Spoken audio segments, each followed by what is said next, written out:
Məlumatını desin, həm də gəl bura. Bəli. Bir xahişim var. Bir dəqiqə. Bir xahişim var. Bəli. Əvvəl bu artıq təşkilatı işlərə başladım. Say komissiyasının xahiş edirəm, rəsmi olaraq yaradın. Sonra mənə verilən suallara mən cavab verəcəm. Sən namizə doların irəli sürüşünə təşəkkür edirəm. Say komissiyası qoy yaradsın. Yəni bu prosedurlardır. Say komissiyası. Yaxşı. Bu təklifi də qəbul edirik. Yox. Əyləş söz verəcəm. Mümkünsə bir kəlmə deyim, otururam. Bilirsiniz, mən çox üzr istəyirəm. Mən Zəlimxan bəydə böyük hörmətim var, Aslan bəydə böyük hörmətim var. Biz demokratik dövlətdə yaşayırıq. Və bugün məsələni qoymaqkən, əgər Zəlimxan Məmmədli siyasi fəaliyyətindən çəkilməsə, mən ona dəstək verməyəcəm, bu düzgündür. Bu, əlbəttə ki, düzgündür. Mən də belə bir məsələ qoya bilərəm ki, əgər Zəlimxan Məmmədli öz siyasi əqidəsindən dönəcəksə, mən ona dəstək verməyəcəm. Ona görə ki, insanı əqidəsindən döndərmək düzgündür. Mənim əzizlərim, siyasətin bu cəmiyyətdə fəaliyyətinə heç bir müaniə yoxdur. Siyasəti cəmiyyətdən ayırmaq lazımdır. Və bu cəmiyyət tam başqa məqsədlərə yönəlmiş bir qurumdur. Mən sizdən artıq dərəcədə üzr istəyirəm. Zəlimxan bəyə də mən dəstək verirəm. Sağ ol. Onda gəlin belə elə, dədə-baba qaydası ilə işimizi görək. Biz hesablayıcı komissiyanı seçmədik. 3 nəfərdən ibarət. Deyin, kimləri deyirsiniz? Alı, Həmid, Kamran. Alı, Həmid, Kamran. Hesablayıcı komissiyanın üzvləri. İcazə verin, qonaqlarımız getmək istəyir. Biz icazə verək getsin. Sağ olun, təşəkkür edirik. Hesablayıcı komissiya, xahiş edirəm, baxın. Sonra bizim təklifdən bəlkə başqa təklif də var. Zəlimxan bəydən başqa kimisə də təklif edirsinizsə, onu da səsə var. Yoxdursa, onda mən səsə qoyuram. Kim Zəlimxan Məmmədlinin Borçalı İctimai Birliyinin sədri olmağının tərəfdarıdırsa, xahiş edirəm, əlini qaldırsın.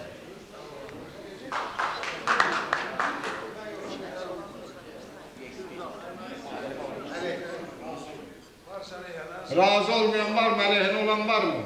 Xahiş edirəm, əlini qaldırsın. Bir nəfər. Bir tərəf. Yoxdur. Deməli, yekdilliklə bir nəfərin əleyhinə olmaqla yekdilliklə onda Zəlimxan müəllim, Zəlimxan bəy. Bəy deyəndə başqaları başqa cür düşünür, müəllim deyəndə də başqaları başqa cür. Bu qəribə şeydir. Mən az qalıram şeyə keçirim. Sağımda sağlardır, solumda sollar. Məndən başlayırmış ayrılan yollar. İndi mən neyim? Zəlimxan, buyur.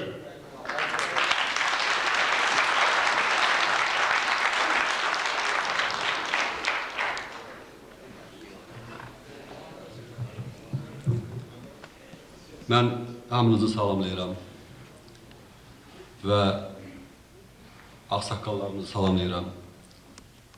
Camal müəllimi şəxsən salamlayıram. Eyvaz müəllimin ağayanalığını salamlayıram. Və bugün burada Türk ruhu var, bugün burada Borçalı ruhu var.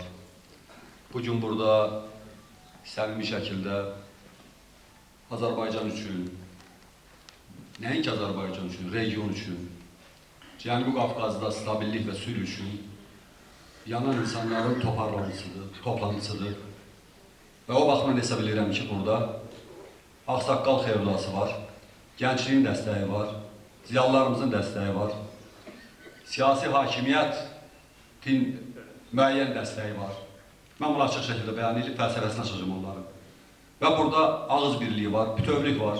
Ən azı millət vəkilləri, ən azı Gültəkin xanım, nə cəbhəçidir, Mərəliyə Yazıqan Partiyasımız, Gültəkin xanım, biz həmfikirik bu məsələlərdə. Bu, Nəsib bəy qeyd elədi, başqa çıxış edənləri qeyd elədi.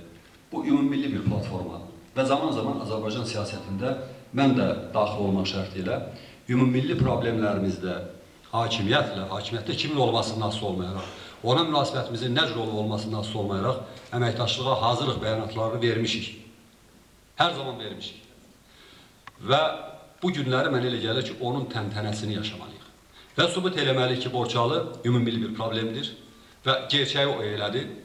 Və bu problemin həll olunmasında Gürcüstan və Azərbaycan cəmiyyətləri arasında inteqrasiyanın daha ardıcıl həyata keçməsində Azərbaycanın bütün resursları səfərbər olunmalı, Azərbaycanın intellektual resursları, Azərbaycanın siyasi elitasının resursları, Azərbaycanın müxalifətdə olan milli qüvvələrinin, düşüncə sahiblərinin resursları, iş adamlarının resursları, ziyalıların resursu birləşdirilməli və firqələrin fövqündə olan bir platform ortaya qoymalıyıq. Mən Aslan bəyin təklifini çox təbii qəbul edirəm və bu sualı gözləyirdim. Təşəkkür edirəm ki, Aslan bəy hər zaman olduğu kimi prinsipial iradə nümayiş elətdirdi və bu sualı verdi. Bir başqası ola bilər ki, içərisində var idi, vermədi. Açdıq məsələni və minnətdaram Aslan bəy. Dəstəyə görə də və bu təklifə görə də və biz təbii ki, bu tənqidlər üzərində dostun üzünə həqiqəti düzdeyə biz həqiqətə çata bilərik. Həqiqətin üzərindən keçə-keçə, yəni ki, həqiqət bizdən uzaqlaşar. Nə qədər cəhd eləsək də. Və mən burada, təbii ki, cəbhəçiyəm. Mən Azərbaycan Xalq Hərəkatının içinə girmiş və uzun zaman bir xətti gəlmiş, bəlkə də lovğalıq olar bunu demək, və xəttdən dönməyən, prinsipial milli mövqedə olan bir Borçalıyam, Borçalı ziyalısıyam. Həkiməm ixtisasça. İkinci ixtisasım Qərb Universitetində təhsil almışam, politoloqam, ikinci ixtisasım. Uzun zaman siyasi fəaliyyətlə məşğul oluram, peşəkar siyasi fəaliyyətlə məşğulam. Təbii ki, o peşəkarlıq anlamını bir mənalı qəbul eləmək qeyri-mümkündür. Ona görə ki, Azərbaycanda o mühiti təəssüflər olsun ki, qura bilmirik ki, peşəkarlıq anlamına bir mənalı qiymət verək. Həm deməli, həkimliklə məşğulam, həm siyasətlə məşğulam və mənim siyasi platformamızda hər zaman Azərbaycanın bütövlüyü, Türk dünyasının birliyi, Cənubi Qafqazda sülh və barış, Gürcüstan-Azərbaycan dostluğu və bu dostluğun ciddi təməllər üzərində qurulması, demokratik dünya inteqrasiya, Azərbaycanda və bütövlükdə Cənubi Qafqazda bircə yaşayışa mükəmməl prinsiplərlə sədaqət platformasını həyata keçirmək istəyi olub və bu günləri çox fikirləşdim, dostlarımla müzakirə elədik. Ağsaqqal Camal müəllim təklif elədi, təşəbbüs elədi, dəstək verdi. Eyvaz müəllim bir ayanalıq nümunəsi göstərdi. Üzrsən, bu möhür mənim əlimdədir, möhürlər xırda şeylərdir. Əsas mahiyyət etibarilə bugün Borçalı ziyalısının, Türk ziyalısının əxlaqının nədən ibarət olmasının nümunələrini görürük. Və çox xoşbəxt və şadıq ki, bu günləri Camal müəllimin insanlıq fəlsəfəsinin nümunəsini qoyub və onu yaşaya bilirik, görə bilirik, ondan öyrənməliyik. Eyvaz müəllimdən, digər ağsaqqallarımızdan çox öyrənməli şeylər var ki, biz burada əxlaqı gördük ki, hara geçsək də, nə qədər firqətçilik eləsək də burada, bu auditoriya, bu insanlar hərəsi bir ideyanın daşıyıcısıdır, eyni zamanda bir amal uğrunda birləşə bilirlər. Deməli, millətin mənəviyyatı ölməyib, millətin əxlaqı yerindədir və o da bizə ümid verir ki, nəhayət Azərbaycanımızda da, bölgəmizdə də sülh və barış bir dəfəlik həll olunacaq və mövcud olan problemlər ədalətli şəkildə, konfrontasiyalarsiz, diyalog və barış müstəvisində həll olunacaq. Mən bir balaca, təbii ki, nələri görə biləcəyik? Təşəkkür edirəm ehtimada görə, hamımızın qarşısında baş əyirəm. Və mənim həyatımda çox ciddi bir dönüş anı yaşanır. Bu dönüş təbii ki, müəyyən təlatümlər də ola bilər insan içərisində. Görəsən nə deyəcəklər? Cəbhədən satıldı mı, getdi mi? Mən istəyirəm ki, insanın inamı nədir? Ruhu, bədəni, Camal müəllim fəlsəfəsində bu mükəmməl durur və bir də Tanrı ilə danışa bilirsə, o deyir, kimlər nə desə, sən təmiz ol, əxlaqlı ol, ləyaqətli ol, sevgi fəlsəfəsinə vurğun ol. Onda bir zaman keçər, görərlər ki, kim nədir. Və bu əxlaqı Allah Teala heç birimizin əlimizdən almasın. Bu əxlaq millətin dirçəliş əxlaqıdır. Və mən elə gəlir ki, buna söykənərək içimdə bir inan var ki, kimin nə deməsindən asılı olmayaraq, bu millətə xidmət platformasıdır. Bu dövlətə xidmət platformasıdır. Bu ümumilli bir platformadır. Bu Türk dünyasına xidmət platformasıdır. Nə üçün mən bundan imtina eləməliyəm? Əgər doğrudan bugün, Aslan bəyin dediyi kimi, təbii ki, siyasi reallıqlarımız var. Mən buradan məhz buna görə bu cəbhədən imtina eləyirəm, bəyanatını versəm, bunun özü müəyyən mənada əqidədən imtinadır, bir digər bəyimiz, Piralı bəy də qeyd elədi.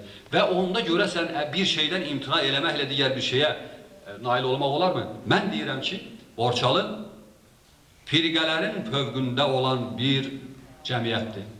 Borçalı ideologiyaların fövqünə çıxan bir cəmiyyətdir. Borçalı Yeni Azərbaycan Partiyası ilə Azərbaycan Xalq Cəbhəsini, Musavat Partiyasını, Liberal Partiyasını bir tərəfi birləşdirən bir platformadır. Bu əxlaqı, bu örnəyi qoyaq Azərbaycanda. Biz nəhayət bütün hallarda, hara getsək də, nə qədər dartışsaq da, nə qədər bir-birimizə qanımıza susasaq da, biz barış müstəvisindən başqa, diyalog müstəvisindən başqa ikinci alternativ çıxış yolumuz yoxdur. Bunu hakimiyyət də gözəl anlayır. Bunu hakimiyyətdə anlayanlar da kifayət qədərdir. Bunu müxalifət də anlayır. Artıq bir zamanları mən cəmiyyətdə qarşılıqlı etimad mühiti ideyasını Aydın Mədətoğlu burada iştirak edir, bir yerdə hazırlayıb cəmiyyətə təqdim eləyəndə və onu yəni konfrontasiyalardan imtina etimad mühitinin yaranması konsepsiyası idi. Biz nəhayət Azərbaycanda xarizmaların tükəndiyi bir zamanda sağlam iradə ortaya qoyub, bütün resurslarımızı birləşdirib Qarabağımızı həll eləməliyik. Azərbaycanın problemlərini həll eləməliyik. Borçalı insana sahib olmalıyıq. Təhsildən danışılır, təhsili Gürcü nə eləməlidir? Azərbaycan tərəfinin işidir. Bizim işimizdir qardaşım. Kadr hazırlayaq, resurslar hazırlayaq, təqdim eləyək, müəyyən maliyyə ayıraq falan. Yəni çox şeylər var ki, bu bizim özümüzdən asılı olan məsələdir. Və təbii ki, mən hesab edirəm ki, Eter xanımın çıxışı çox təbiidir və indiki reallıqlarda çox vaxtındadır və belə deməlidir. Ona görə ki, Borçalı heç zaman separatçılıq əhval-ruhiyyəsində olmayıb. Borçalı hər zaman separatçılığı pisləyib. Borçalının hər zaman separatçılığa təhrik cəhdləri olub. Hətta 1992-ci ildə kənd adlarının dəyişməsi etnik zəmində diskriminasiya, tarixi yaddaşı silmə və assimilyasiya cəhdi idi ki, etnik zəmində qarşı durma yaransın, Azərbaycan və Gürcülər qan içində boğulsun və beləliklə deyək ki, burada siyasi maraqları təmin olunan qüvvələr hakim olsunlar. Borçalı buna getmədi. Borçalı ziyalıları buna qoymadılar. Borçalı əxlaqı buna getmədi. Borçalı Gürcünün arxasından vurmadı. Borçalı Gürcü dövlətçiliyin qarantı oldu.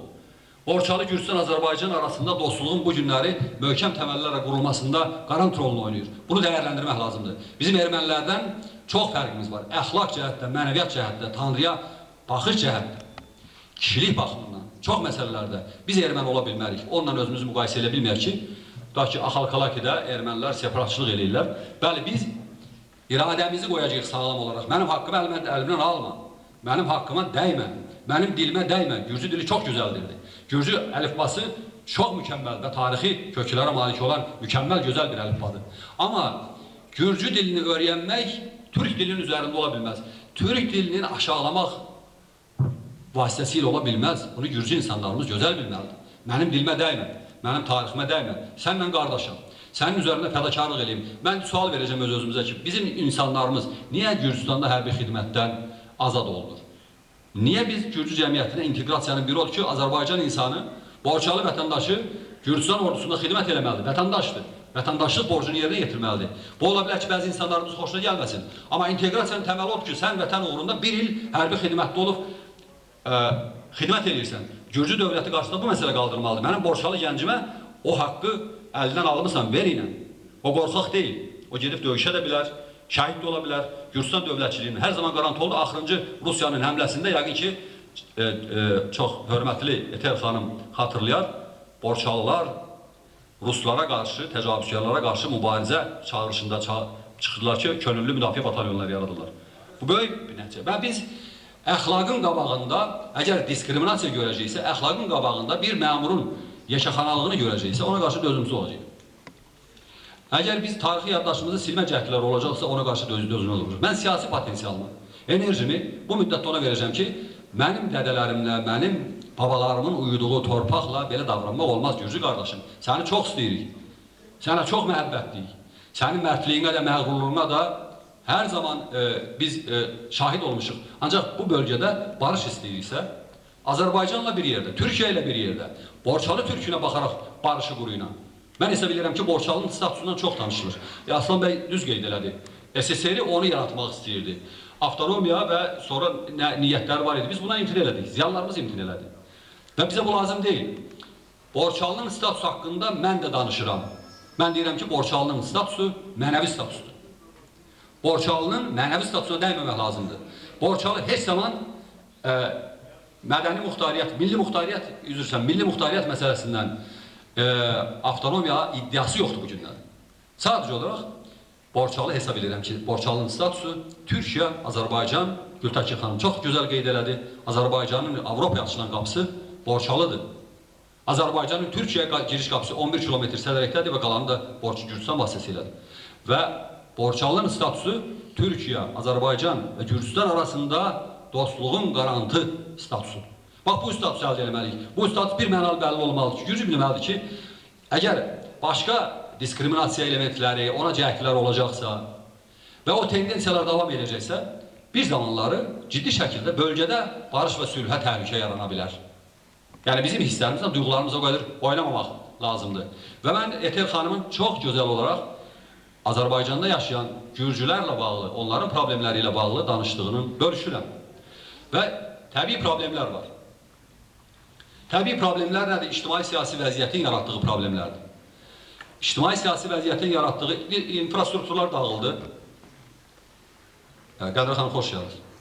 İnfrastrukturlar dağılıb, yenilərin qurulmasında ləngiyir, iş yerləri yoxdur, işsizlikdir. Bu Azərbaycanda da, Ermənistanda da, digər dövlətlərdə də, postsovet ölkələrində spesifik problemdir. Amma süni yaradılmış problemlərdən danışırıq biz. O problemləri təbii başa düşürük. Və filan vaxtı deyək ki, bir avtoritar rejim idi, komünist təfəkkürü idi, gəldi, torpağı ədalətsiz böldü, mafiya salı girdi işə, korrupsiya tuğyan eləyirdi, torpaqlar ədalətsiz bölündü, bu Şevardnadzenin vaxtında oldu. Elə deyil mi? Bu reallıqdır. Və sonra indiki zamanda müəyyən deyək ki, ona tendensiyalar var. Bunu düzəldək, bunu yaxşılaşdıraq. Müəyyən işlər də görülüb, amma yetərli deyil. Bu deməli, siyasi rejimin dəyişməsinin yaratdığı problemdir. Amma süni şəkildə yaradılmış problemlər, tarixi ədalətsizliklər var. Bu kənd adlarının dəyişməsi ilə bağlıdır. Nətər olar, Dumanisin tarixini gərək bilək və yaxud da Paxralının tarixini gərək mükəmməl bilək. 12-ci əsr və yaxud da ondan əvvəl olanları indiki siyasi gündəmə gətirib, spekulyasiya kimi istifadə eləmək kimə xidmət edir? Bugün reallıqda Azərbaycan insanı, Borçalı insanının içərisinə dəyilibdir. Onun narazı məkanı, yeri var içərisində. O narazılıq bütün Azərbaycanda, bütün Borçalıda, bütün Türk dünyasında hətta müzakirə olunur. Və o yara içəridə yaranı çıxartmaq lazımdır. Gürcü məmurları o yaranın içərisinə, o inceliyin içərisinə gül əkməlidirlər. Sevgi yuvası salmalıdırlar. Bax, bunu istəyirik. Qardaşım, ədaləti bərpa eləyin. Demokratiyadır. Demokratiyadan danışırıq. Demokratik dəyərlərin inkişafından danışırıq. Çox gözəl. Gürcüstanda hər zaman bir mənalı olur. Demokratiyanı dəstək vermişəm. Hər zaman da dəstək verməyə hazıram. Demokratiyanın təşəkkülündə, inkişafında Borçalı insanları bir olmalıdırlar. Azərbaycan-Gürcüstan arası dostluğun möhkəmlənməsində bir olmalıdırlar və mövcud olan problemlərin həll olunmasında bir olmalıdırlar. Amma yaradılan problemlərin həll olunmasına sayğı ilə yanaşıb bizim haqlı iradımıza, o günləri yəqin ki, burada çıxış eləyənlərin əksəriyyətində bir tezis mütləq getdi. Toponimlərin dəyişdirilməsi. Axı, bu ziyalılarımız danışır. Azərbaycanın Borçalıdan olmayan ziyalı danışır. Millət vəkili danışır. Böyük alimlər danışır. Böyük ağsaqqallar danışır. Bunu Gürcü eşitməlidir.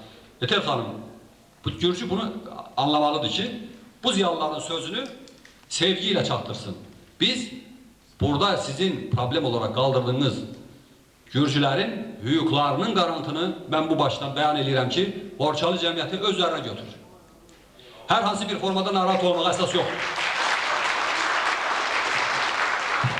Burada Gürcülərin hər hansı diskriminasiya elementi yoxdur. Sosial problemlər var, həll eləyərik. Onu qonşu Azərbaycan kəntlərində həmən problemlər var. Bu dedik təbii problemlərdir. Süni yaradılmış problem Gürcüstan, Azərbaycanda etnik siyasətdə yoxdur, olmayıb və olmayacaqdır. Və bunu bir mənalı bilək. Hakimiyyətdə kimin olmasından asılı olmayaraq bu tendensiya çox mükəmməldir ki, Azərbaycanda etnik diskriminasiya siyasəti yoxdur. Azərbaycan dövlətinə sevərsən, yaşayarsan. Sevməzsən, o başqa məsələ. Və biz də Gürcüstanı sevən Borçalılara sayğı ilə yanaşmağı sizin hakimiyyətdən, Borçalı Gürcüstan hökumətindən, Borçalı qubernatorlarından tələb eləyirik, xahiş eləyirik. Bizim bu yanığımızı sevgi ilə əvəz eləyin və bizim bundan başqa istəyimiz yoxdur. Dost və qardaşlıq, barış, sülh bizim təfəkkürdür, bizim fəlsəfədir və bu fəlsəfəyə sədaqətli olacağımıza yəqin ki, and içmək sözü artıq çıxar, bir kişi kimi söz verir ki, sədaqətli olacaq. Və mənim Azərbaycan dövlətçiliyinə, Borçalı ilə bağlı bu günləri ciddi bir qərar qəbul edirəm və mən ağsaqqallarımın yanında və sizlərin yanında müəyyən rəsmilərlə mesajlar göndərilib, onların yanında verdiyim kişi sözünü geri götürməyəcəm və mən buna sadiq olacağım. Borçalı üçün nə fədakarlıq lazımdır, onu eləyəcəm. Azərbaycan-Gürcüstan arasında dostluq üçün nə fədakarlıq lazımdır, onu eləyəcəm. Can lazımdırsa onu da verə bilərik, ona görə ki, milli məsələdir. Hamınıza bu yolda uğurlar arzulayıram, təşəkkür edirəm. Tanrı ağsaqqallarımızı qorusun, Tanrı sizi qorusun, Tanrı Azərbaycanımızı qorusun, Tanrı Türk dünyasını qorusun və sizin hamınıza bu yolda uğurlar. Və son olaraq icazə versəniz, bəlkə də biz doğrudan burada bircə fəaliyyət, ümumilli məsələlərdə bir olmaq fəlsəfəsini qoyacağıq və Azərbaycanda hər zaman yaşanan bir problemin həll olunmasına yardımcı olacaq. Və gerçək olaraq elədir.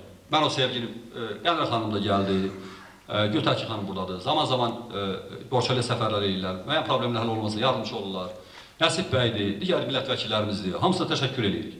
Və bunu birbaşa təqdir edirik və bunu himayə edirik. Mən bir cəbhəçi olaraq necə olur ki, mətbuatda müsahibə vermək, heç Borçalı cəmiyyəti məsələsi gündəmdə yox idi. Müsahibə edirəm ki, Gültəki xanım və Qənrə xanıma təşəkkür edirəm ki, bu işdə fədakarlıq edirlər. Bunu mən deməyə də bilərəm də.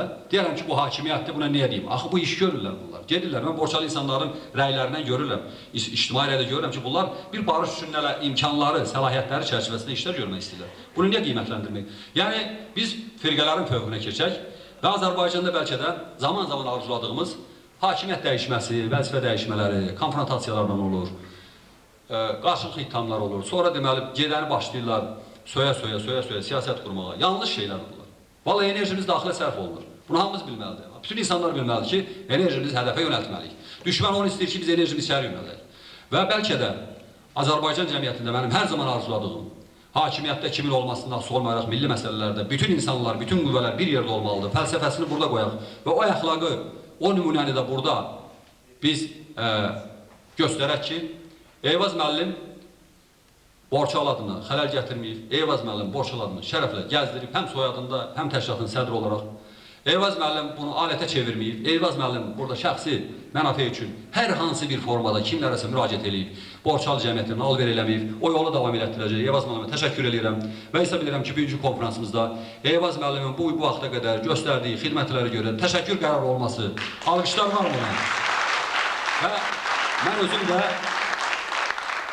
yeni sədr olaraq yenə minnətdaram Eyvaz müəllimə, mənim sürprizim olsun. Hələ mən bilmirdim sədr olacağım, olmayacağım. 5-3 manat pul xərcləyirsən, tutaq ki, bir o ənənəni qoyaq ki, mənim sədr olmasaydım, o qalacaqdı evimdə, heç kim bilməyəcək, bir iki dənə dostum bilərdi. Amma indi hamı biləcək ki, Eyvaz müəllimə bu vaxta qədər göstərdiyi xidmətlər, Borçalı cəmiyyətinin sədri olaraq xidmətlər nəzərə alınmaqla və heç zaman milli mövqedən imtina eləmədiyinə görə Borçalı cəmiyyətinin yeni sədrinin fəxri diplomu ilə təltif edir.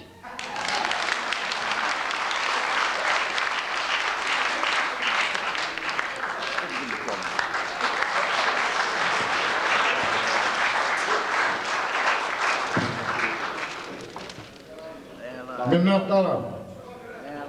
Minnətdaram. Mən sədrlikdən gedirəm, Borçalılıqdan getmirəm.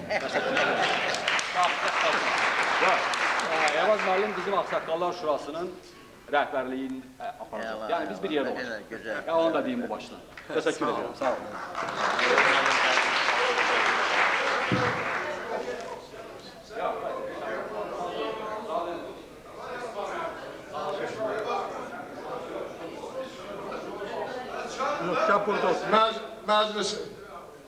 məclisimizin, yığıncağımızın çox yaxşı yerində, bizim hamımızın istəklisi, hələ millət vəkili olmamışdan millətin ürəyinə yol tapmış Qənirə xanım gəlib.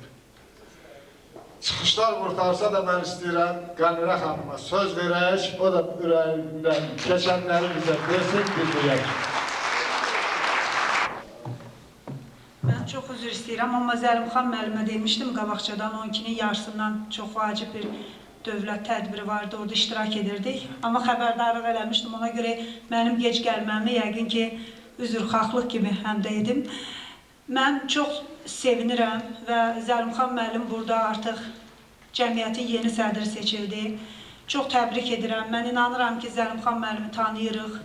Uzun illərdir artıq onu tanıyırıq və onun Borçalıya nə qədər bağlı olduğunu, Borçalı üçün nə qədər gözəl və böyük işlər gördüyünü bilirəm. Çünki bir neçə dəfə söhbətlər eləmişik və o həmişə nələrsə eləmək, daha çox işlər görmək, daha çox nələrsə eləmək fikirlərini deyirdi. Ona görə mən hesab edirəm ki, çox gözəl oldu ki, bu yeni sədr seçildi bu cəmiyyətə və bu cəmiyyət çox gözəl və çox böyük işləri həyata keçirəcək. Xüsusilə də bu cür ağsaqqalların dəstəyi ilə, tövsiyəsi ilə, onların tapşırıqları ilə.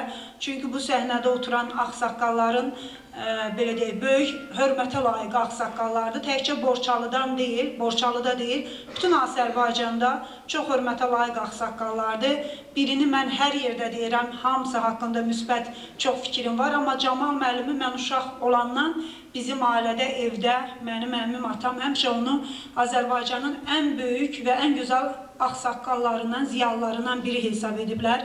Və mən inanıram ki, elə Camal müəllim də buradadır, bizim digər ziyalılarımız da, onların da çox böyük dəstəyi ilə Zəlimxan müəllim bu təşkilatda çox işlər görə biləcək, Borçalıda çox işlər görə biləcək, çünki buna çox böyük ehtiyac da var. Bizim oradakı insanımız, mən həmişə bizim Yırğançaq kəndinə getmişdik. Bizim Qarayaz Dumanisi indi adlanır o rayon. Orada Yırğançaq kəndi var. Düz Ermənistanla sərhəddə yerləşir. Biz getmişdik o kəndə. O kənddə dayananda jurnalistlərlə yolun kənarında dayandıq. Dedim, indi o tərəfə baxın. Cəmi bir neçə metr o tərəfə baxdılar. Dedim, o torpaqlarda bizim idi. Ermənistanın o kəndləri, o Azərbaycanın kəndləridir, yəni Azərbaycanlıların kəndləridir və biz onu çox uzaq tarix deyil itirdiyimiz və təbii ki, hamımızın içərimizdə çox böyük bir təəssüf hissi həmişə doğur ki, Ermənistanda biz o qədər torpaqlarımızı, o qədər insanımızın varlığını itirdik. Yəni, insanlarımız orada zaman-zaman didərgin salındı və Azərbaycan müstəqil deyildi, Azərbaycanın gücü yox idi, imkanı yox idi və Azərbaycan kömək edə bilmədi oradakı insanlarımıza ki, onların daha da möhkəmlənməsi, onların inkişafı, onların o vəziyyətə düşməməsi üçün bir işlər görə bilmədi Azərbaycan. O baxımdan təbii ki, bu günləri Azərbaycan dövləti var və Azərbaycan dövləti getdikcə inkişaf edən bir dövlətdir, güclənən bir dövlətdir və bizim Azərbaycan dövləti olaraq təbii ki, Azərbaycandan kənarda yaşayan insanlarımız, bu kənarda yaşayan insanlarımız dedikdə söhbət diasporadan getmir. Çünki çox təəssüf ki, Azərbaycanın tarixi belə gəlib ki, zaman-zaman Azərbaycan torpaqlarının parçalanması üzündən bizim torpaqlarımızın, qardaşlarımızın bir hissəsi bu günləri başqa ölkələrin ərazisində yaşayırlar. İranda var, Rusiyada var, Gürcüstanda. Yəni bu insanlar diaspora deyil. Bunlar hansısa zaman ərzində ora köçürülməyiblər. 100 il, 200 il, 500 il yox. Bu insanlar o torpağın aborigen sakinləridir. Yəni o torpaqlarda min illərlə insanımızın, millətimizin tarixi var.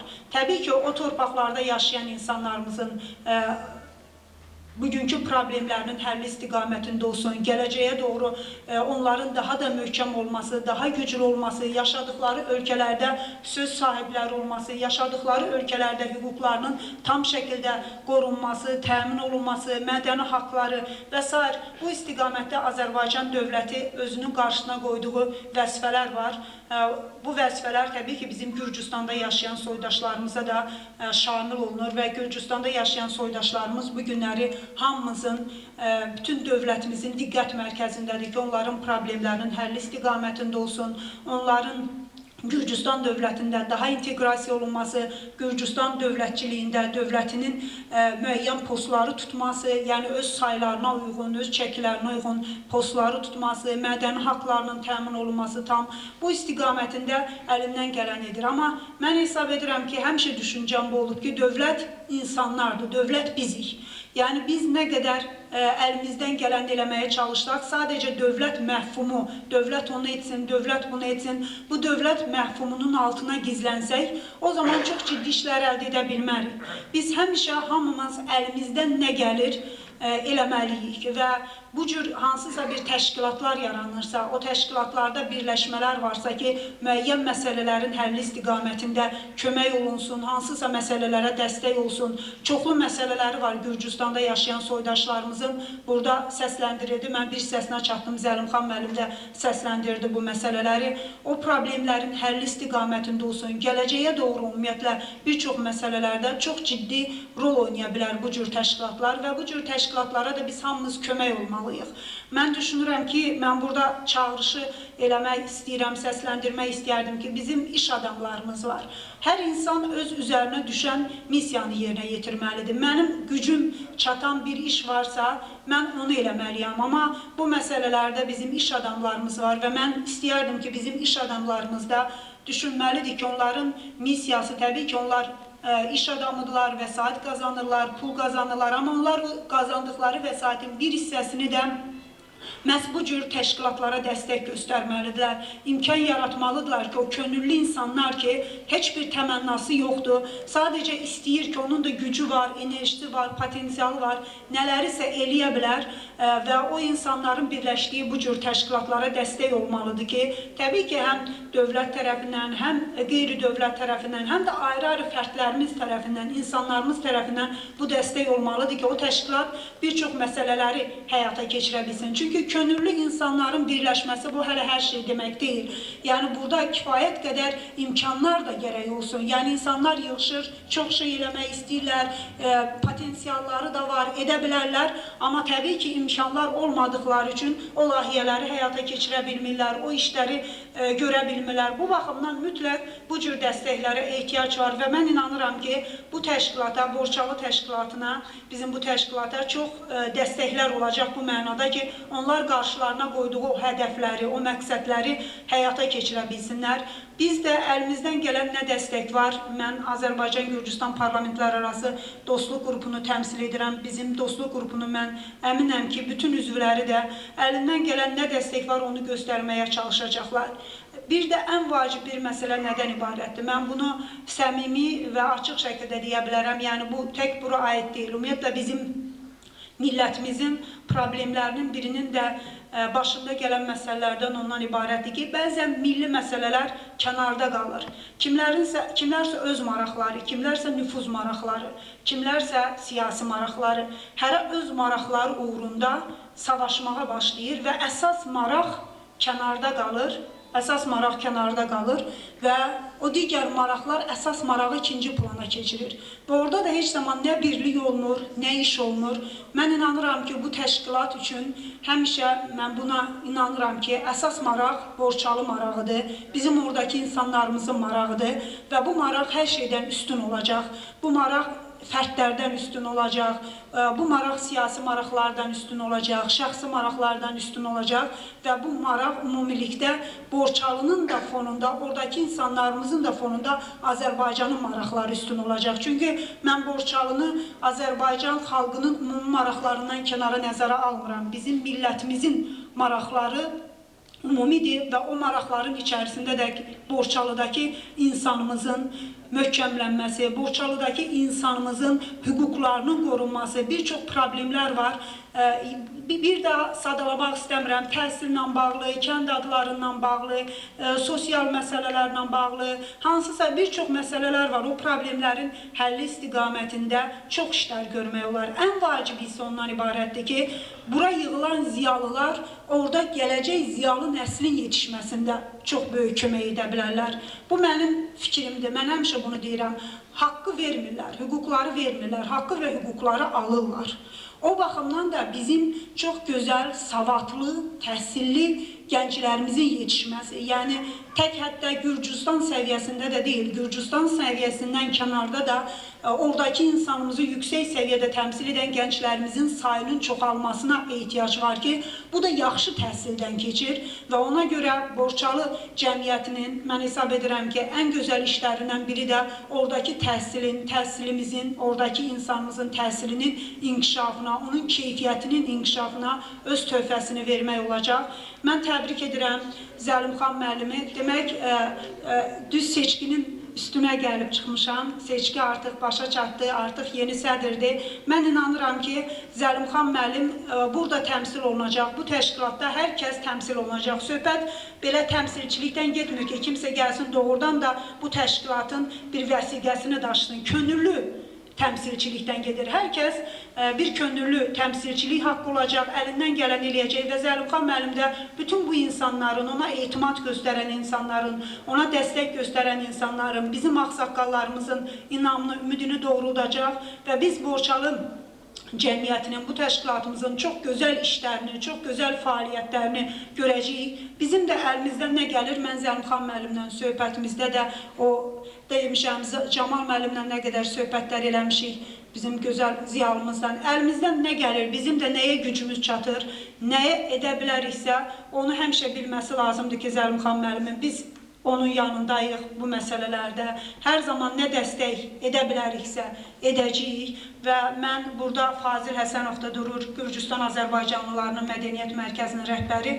Artıq nə qədər belə işlər başlayıb ki, oradakı insanlarımızın gözəl işlər görməyə və mən inanıram əl-ələ verərək, siz də onlarla birlikdə, hamı əl-ələ verərək daha gözəl işlər görüləcək və Gürcüstan dövləti də mənə elə gəlir ki, bu məsələlərə hər hansı bir mənfi mənada həssaslıqla yanaşmayacaq.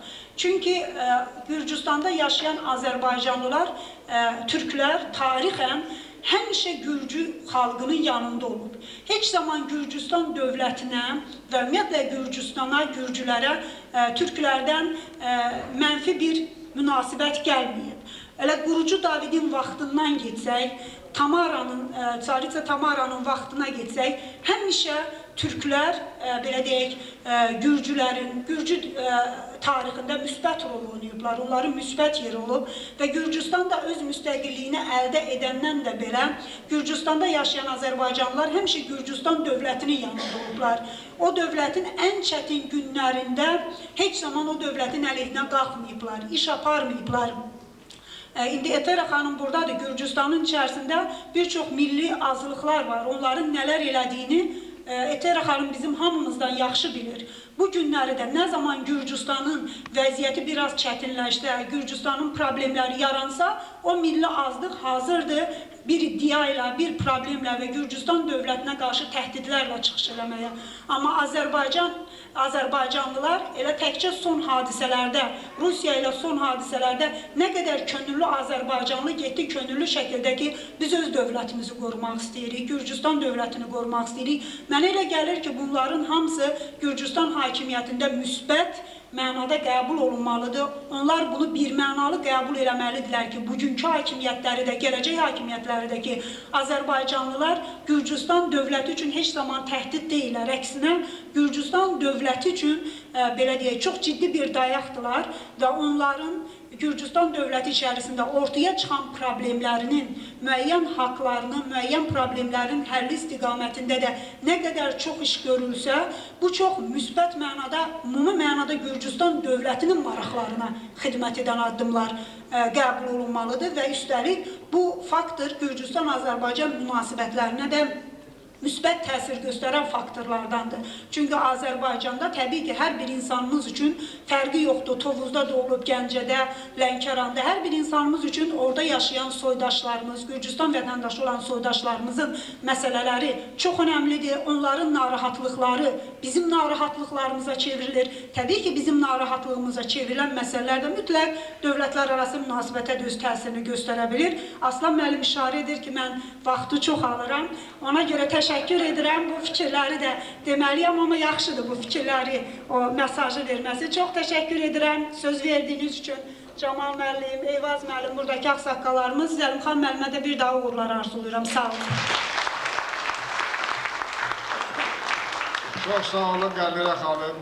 Biz sizi şəxsən Borçalı ilə bağlı xidmətlərinizə görə belə az yox, daha çox dinləməyə hazırıq, günlərlə dinləməyə hazırıq. Təşəkkür edirik. Və cəmiyyətin adından da mən sizə təşəkkür edirəm. Çox sağ olun, çox razı. Gedək, prosedur qaydalarımızla işimizi görək.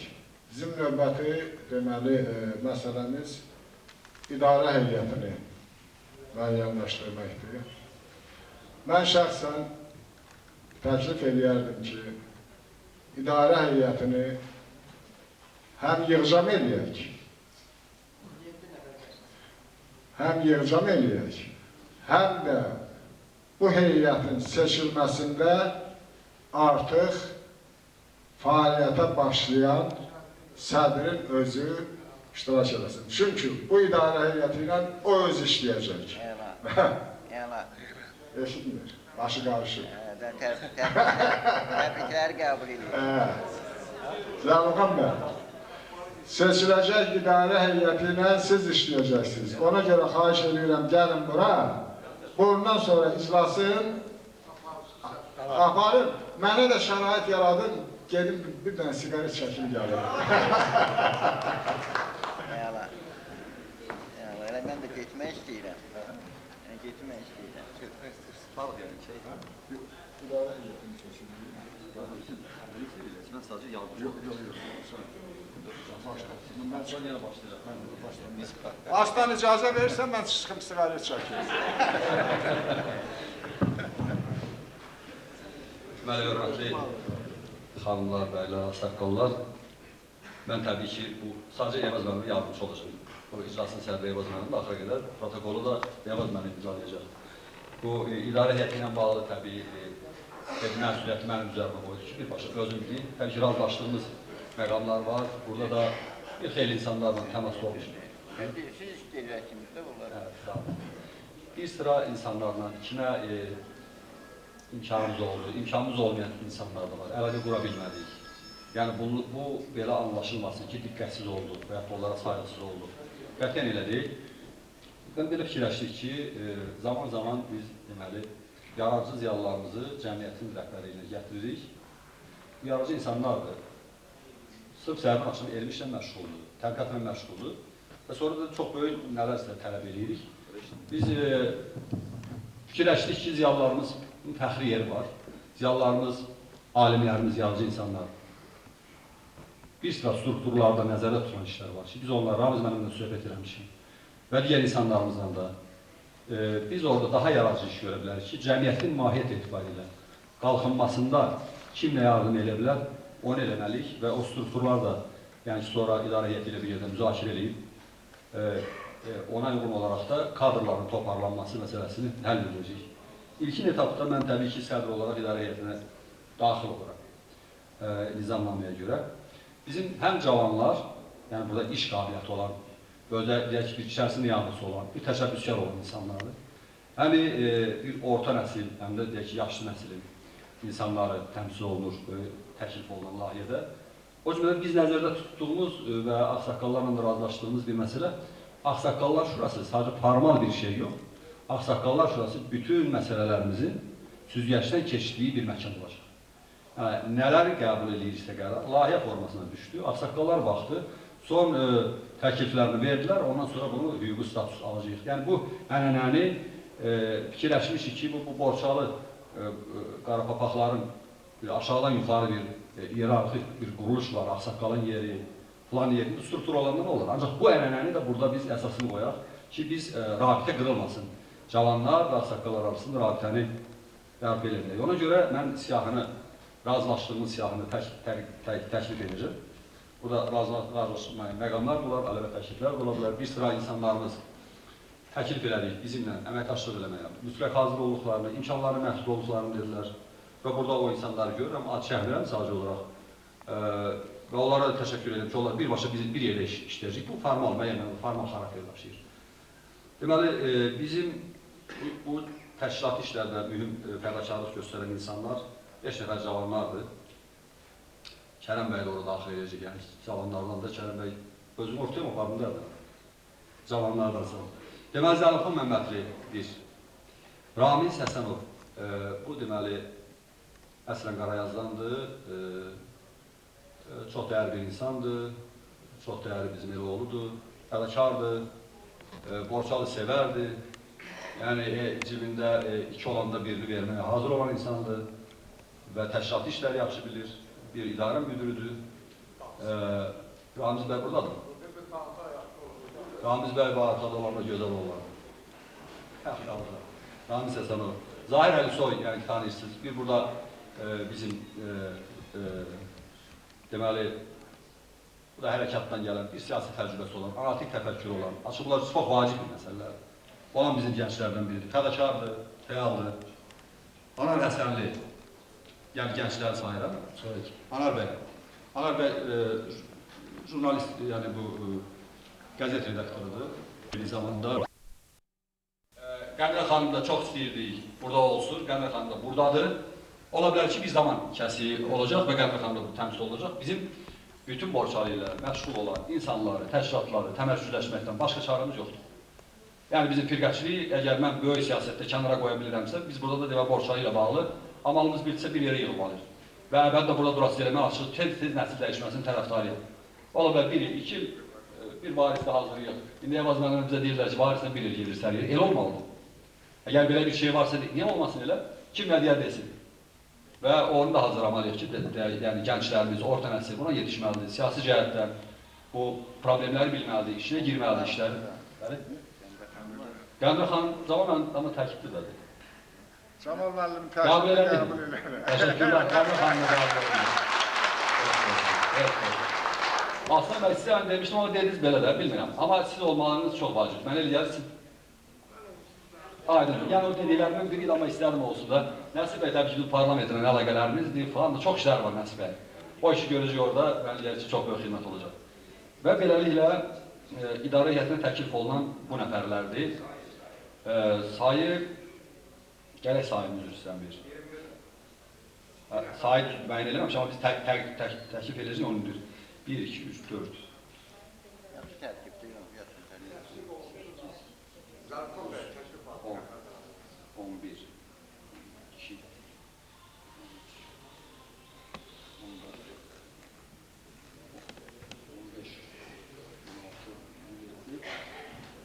19 nəfər.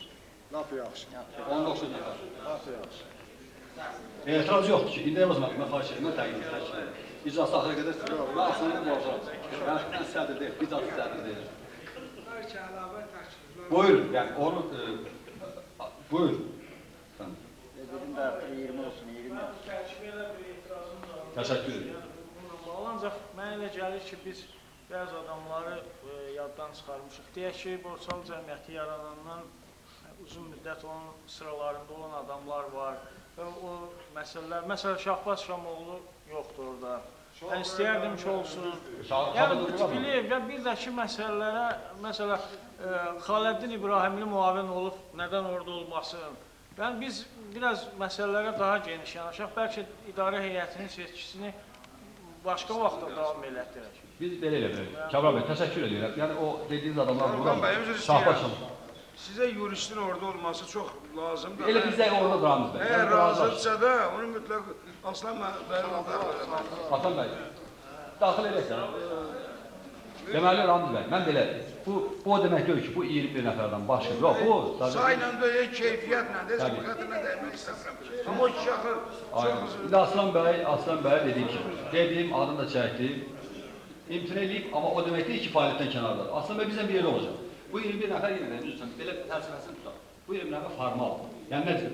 Amma biz strukturlar var, departamentlər nəzərdə tutmuşuq. Buyurun. Buyurun. Biz onsuz da mən dedim Gürcüstan dostluğu buraya həmişə sizin könül yerizdədir. Təklif olundu elə mənim yerimə Xalədin müəllim zəhmət olması ona. Yox, sizin yerinizdə Xalədin öz yerinə. Xalədin Bəy öz Siyasi daha çox ola bilər. Yəni biz onsuz da kənardan da bütün təşkilatlarla belə deyək, inciməyiz və bütün təşkilatlar da bizdən inciməsin ki, hamısının orada gələn üzvü olar. Ona görə mən xahiş edirəm, təklif edərdim, mənim yerimə Xalədin müəllim olsun. Təşəkkür edirəm. Deməli, ağsaqqallarımızın təklifi budur ki, 19 var idi. 2 nəfər də əlavə olundu. Amma bunların özlərinin razılığı var, yox, yəni bunlar ciddi məsələlərdir. Məncə yox, yəni bunu elə eləyik. Görsə mən dəfələrlə deyirəm, filan kəs olmur. Ya biz belə eləyik, 19 nəfəri təsdiq eləyirik. 2 nəfərin də razılıq olacaqlarsa, etiraz olmazsa, bax bu məclis. O 2 nəfəri daxil edir. Özlərinə söhbət eləyək. Yəni könüllü olsun, bunlar bilsən belə, hər ikisinə böyük hörmətimiz var, hər ikisinə. Amma danışaq. Bunu 25 də elə bilərik, sonra 30 da elə bilərik, nələr də ola bilər. İmkan verir ki, idarə heyəti lazım bildiyi adamlar gələcək cəlb eləsin. Olur belə bir şey. Təşəkkür edirəm. Onda, 21 nəfər bu təklifi və bu tərkibi, o mənim verdiyim təkliflərdə bir yerdəki, Kamran mənim verdiyi təkliflə nəzərə almaq şərti ilə razılaşdırılar daxil edəcək. Bu tərkibi təsdiqinə kim tərəfdardır? Lehmi olanlar. Əleyhmi olanlar, bir nəfər, bir tərəf olanlar, təşəkkürlər edirəm. Sağ olun. Bu, axsaqqalar. Buyurun. Özüm davam elətdir də bölmüsünüz. Belə olmaz axı. İşə başlamışsam fəaliyyətinə xəbər. Yığıncağımızın yekini olaraq biz yığıncaq adından, bugünkü yığıncaq adından bəyanat hazırlamışıq, cəmiyyətin bəyanatını. Eyni zamanda Azərbaycan Respublikasının hörmətli Prezidenti Cənab İlham Əliyevə müraciətimiz var. Gürcüstan Respublikasının Prezidenti Mikhail Saakashviliyə müraciətimiz var. Mən istəyirəm ki, bu müraciətləri də burada səsə qoyaq, birlikdə qəbul edək. Oxunmağını kənardan adam mı çağıraq, yoxsa mən oxuya bilərəm mi? Əlifbanı bilirəm. Biraz yerin oxuyacağım, aydın olsun. Borçalı cəmiyyətinin bəyanatı. Əziz soydaşlar, bildiyiniz kimi, qonşu Gürcüstan Respublikasında 100 minlərlə Azərbaycan türkü yaşayır. Və heç kimə sir deyil ki, Borçalıda yaşayan soydaşlarımızın illər ərzində üst-üstə qalaqlanmış çox ciddi problemləri mövcuddur. Borçalı cəmiyyətinin qarşısına qoyduğu başlıca məqsəd də məhz bu problemlərin köklərini araşdırmaq, mahiyyətini analiz etmək və Gürcüstandan kənarda yaşayan soydaşlarımızı bir araya gətirərək çox saylı problemlərin həlli üçün səfərbər etməkdir. Təbii ki, qarşıya qoyulan hədəfə Azərbaycan və Gürcüstan dövlətinin dəstəyi olmadan yetişmək mümkün deyil. Və bu səbəbdən də hər iki ölkənin rəhbərliyi ilə sıx əməkdaşlıq cəmiyyətin əsas prioritetlərindən biridir. Bugün Borçalı türklərini narahat edən əsas problemlər əvvəllər qoyulan yanlış torpaq islahatları, təhsil sahəsində mövcud çatışmazlıqlar, soydaşlarımızın Gürcü dilini bilməməsi və hüquqi cəhətdən savadsızlıqları, onların Gürcü cəmiyyətinə zəif inteqrasiya olunması, yerli kənd adlarının dəyişdirilməsindən və s. ibarətdir. Biz Borçalı cəmiyyəti olaraq inanırıq ki, hər iki ölkənin siyasilərinin, ziyalılarının köməyi ilə bu problemləri çözəcək eləcə də separatçı qüvvələrin yarada biləcəyi təhlükələrin qarşısını birlikdə almağa müvəffəq olacağıq. Bir sözlə, fəaliyyətimiz boyu bölgədə sülhün, əmin-amanlığın, dostluğun bərqərar olması, Gürcüstan-Azərbaycan münasibətlərinin daha da sağlam təməllərə dayanaraq inkişaf etməsi yönündə əlimizdən gələni edəcəyik. Bu şərəfli yolda harada yaşamasından asılı olmayaraq, hər bir Borçalı türkünün mənəvi dəstəyinə ehtiyac duyur və bu səbəbdən də onları bir arada görmək niyyətimizi açıq şəkildə bəyan edirik. Bəyanata əlavələr varsa, təkliflər varsa, qəbul olunsun. Kim bu bəyanatın cəmiyyət adından qəbul olunmasını istəyir, qəbul qalırsın. Kimisə söz var idi? Bəli, işləyir. Problemlər sadalananda mənə elə gəlir ki, orada dəyişiklik mütləq olunmalıdır. Orada yazıldı ki, deməli, Gürcü dilini bilməmək və ümumi savadsızlıq. Qəfərən belə çıxır ki, hüquqi savadsızlıq. O sıralayanda Gürcü dilini bilməmək üçüncü gəldi. Və doğru deyil o. Təhsilin səviyyəsinin bərbad vəziyyətdə olması və s. Bu şəkildə axırda deyə bilər.